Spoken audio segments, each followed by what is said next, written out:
পাক অধিকৃত জম্মু কাশ্মীরে মঙ্গলবার মধ্যরাতে আচমকা আক্রমণ শানিয়েছে ভারতীয় সেনাবাহিনী।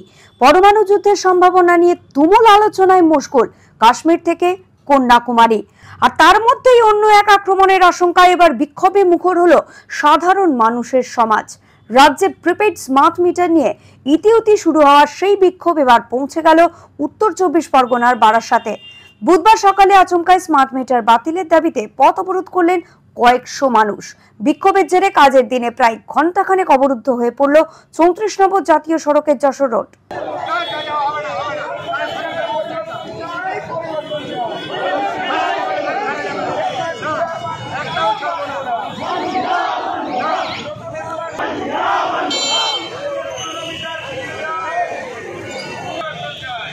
প্রমাণ রেখে দিলাম।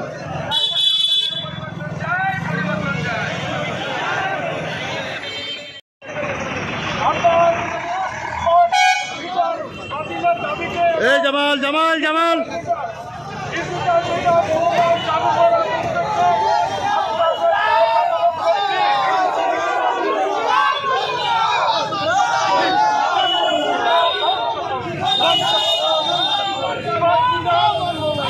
বারাসতের মহকুমা বিদ্যুৎ কেন্দ্রের পরিদপ্তরের সামনে বুধবার সকালে এই বিক্ষোভে অবরোধের ভিড়ে নিতান্ত নিম্ন মধ্যবিত্ত আর খেটে খাওয়া মানুষের ভিড়ই ছিল বেশি।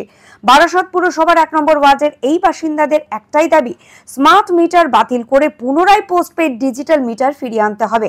কারণ নতুন এই বিদ্যুৎ ব্যবস্থায় প্রতি ইউনিট বিদ্যুতের দাম আগের থেকে অনেক বেশি, ফলে তাঁরা সমস্যায় পড়বেন। লক্ষণীয় বিষয় হলো কেন্দ্রীয় বিদ্যুৎ মন্ত্রকের সবুজ সংকেতে চালু হওয়া এই স্মার্ট মিটার বসানোর কাজ চলছে পশ্চিমবঙ্গ রাজ্য বিদ্যুৎ বন্টন বিভাগের মাধ্যমে। ফলে রাজ্য সরকার এই ব্যাপারে কিছু জানে না এমনটা নয়।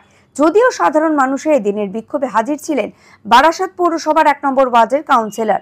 তার নেতৃত্বেই একদিন সংশ্লিষ্ট কর্তৃপক্ষের হাতে ডেপুটেশন দেওয়ার পর স্বয়ং শাসক দলের কাউন্সিলরের সামনেই রীতিমতো হুঁশিয়ারি দেন বিক্ষোভকারীরা।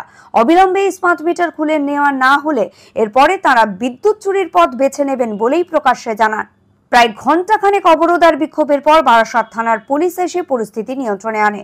Bureau report, digital news Bangla, Barasat, উত্তর 24 পরগনা।